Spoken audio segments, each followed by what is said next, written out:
dal leen ak jàmm ci AGT News chaîne bi leen di jox xibaar yi wér te wóor abonné leen ngir dara bañ leen a raw. AGT News ku nekk mi ngi ci yëkkati ay kaddu waaye leen la ñëpp waxandoo mooy Ousmane Sonko na dakkal grève de la faim bi mu nekk ndax kat moom waree xeex daa war a fekk mu taxaw temm def ko waaye kenn mënul tëdd bëgg jàmmarloo ak ñi ngi ko séqal waaye lu nit ñi tudd Ousmane Sonko fàttewuñu itam kii di le président Macky Sall ngir mu teg ay jéego ba moom moomee situation bi mu daal di nekk mu daal di ci génn ñi nga xam ne ñooy kuréel yi yëngu ci lu ñeel àq ak yelleefu doomu aadama yi bés bu yàlla sàkk ñu yëkkati ci seen kaddu comme ku ci mel ni Alioune Tine ak Seydi Gassama li ñuy sàkk mooy waxtaan am ngir mën a trouver aw solution Ousmane Sonko mën a ñibbi këram àndandoo ak détenu politique yu bëree bëri yi nekk ci biir kasoy Sénégal yi waaye nag am na ci ay jéego yoo xam ne itam waa coalition Yewwi Askan Wi teg nañu ko dem seeti Serigne Mountakha Bassirou Mbacké jëlee nañ fa aw sëriñ boo xam ne moom Ousmane Sonko lañ ko jagleel ngir mu génn ci lu ñeel grève de la faim bi muy daal di def nekk na nag loo xam ne jamono ji ñëpp koy sàkku ci Ousmane Sonko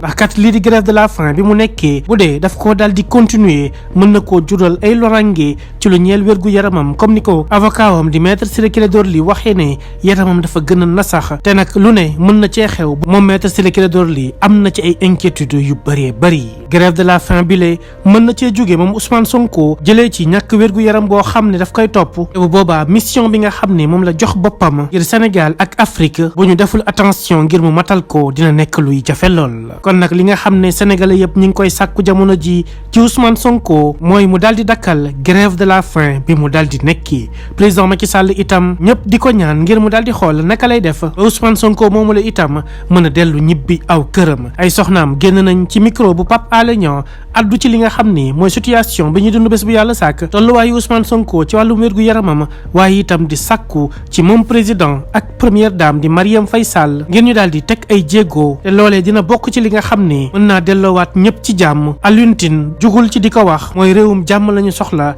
réewum stabilité réew moo xam ne lépp dañ koy régler jaarale ko ci waxtaan te loolu dafa bokk ci tradition bu réewum Sénégal jamono ji nag àdduna wërngal képp ñëpp a xippi seen ay gët di xool mbiri Ousmane Sonko fan lay daal di mujjee gis nañ itam kuréel bi nga xam ne moo ëmb téeméer ak ñeent fukk ak ñaari universitaire daal di sakku ci ni mu gën a gaawee président Macky Sall daal di libéré Ousmane Sonko delloo ko itam partem bi di Pastef les patriotes ñu daal di dissoudre libéré waale itam képp koo xam ni dañ lay woowee détenu politique bu ko defee ñu mën fee ñoŋal lépp lu ñeel wàllum démocratie wàllum état de droit dox itam ci li nga xam ni moo di àq ak yelleefu doomu aadama yi te dafa bokk ci li nga xam ne mooy tax am réew jàmm joojee ñu gën koo mën a suqat waaye ku nekk itam sentir ne sa réew mi lee am nga fi baat te mën nga fee jibal saw xalaat te dara du la ci daal di fekk ci fàttali nag maître Ciré Clédor Ly bataaxal bi mu mujjee fësal mu ngi ciy xamle ne Ousmane Sonko wérgu yaramam nasax na lool nañu xool nu mu gën a gaawee nuñ koy daal di libéré du ñàkk ne ci waxtu yi ñuy dëgmal ñoom avocat yi Ousmane Sonko wala ñi ko gën a jege comme ku ci mel ni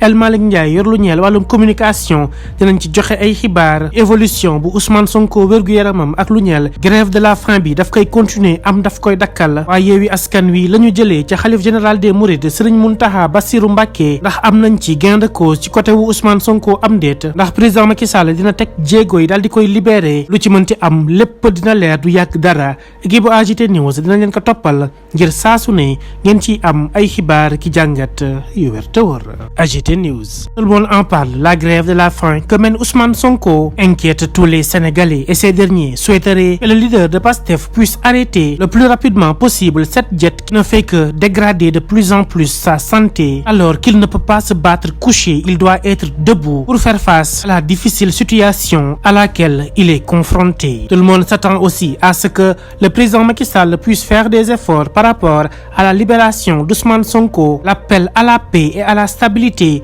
est lancé par tout un chacun, notamment ceux qui s'activent dans le cadre des droits humains comme Seydi Gassama ou encore Alioune Tine. Il lance tous les jours des appels pour qu'Ousmane Sonko puisse être libéré et qu'au final, autour d'une table, la situation soit réglée définitivement afin de garantir la paix et la stabilité dans le Sénégal. D'autres actes ont été aussi posés par la coalition Yewwi Askan Wi qui s'était rendue à la ville sainte de Touba pour discuter avec le khalife général des Mourides Serigne Mountakha Bassirou Mbacké de la situation du Sénégal, notamment celle d'Ousmane Sonko, convaincre ce dernier à arrêter la grève de la faim. Volonté aussi du khalife, il leur a remis un présent à donner à Ousmane Sonko pour le dissuader à sortir de cette diète. Ce qui est plus inquiétant, c'est que cette grève de la faim pourrait laisser des séquelles à Ousmane Sonko et ainsi l'empêcher de mener à bien la mission qu'il s'est assignée, c'est-à-dire de conduire le Sénégal et l'Afrique en général vers le développement et la souveraineté. Et ceci ne peut se faire sans une bonne santé physique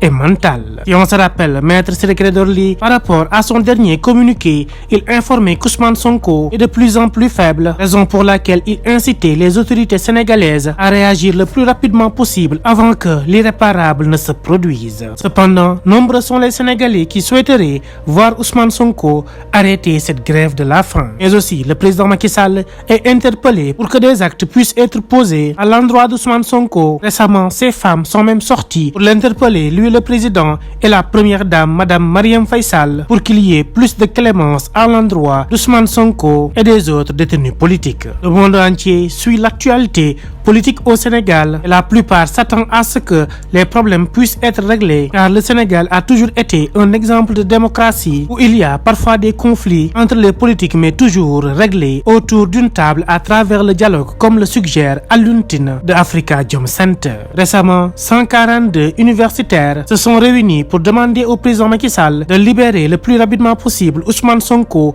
mais aussi les autres détenus politiques, et de réhabiliter le parti Pastef les Patriotes dont Ousmane Sonko est le leader, mais surtout de cultiver l'état de droit, renforcer les fondamentaux de la démocratie, car Ousmane Sonko et le parti Pastef font partie de la vie politique au Sénégal, ce qui pourrait ramener un climat de paix et de stabilité. Et rappelons que Maître Ciré Clédor Ly, à travers son dernier communiqué, avait dit qu'Ousmane Sonko était très fatigué, donc une solution doit être trouvée. Quelles seront les nouvelles dans les heures à venir? Les avocats d'Ousmane Sonko vont-ils communiquer par rapport à la situation? El Malick Ndiaye, chargé de la communication, va-t-il nous donner des nouvelles par rapport à Ousmane Sonko? Va-t-il arrêter la grève de la faim ou il compte continuer? Va-t-il répondre favorable par rapport à la proposition du khalife général des Mourides? Le président Macky Sall va-t-il poser un acte fort par rapport à la libération d'Ousmane Sonko? Dans les heures à venir, nous en saurons plus. Restez connectés, l'équipe d'AGT News vous tiendra informé. AGT News.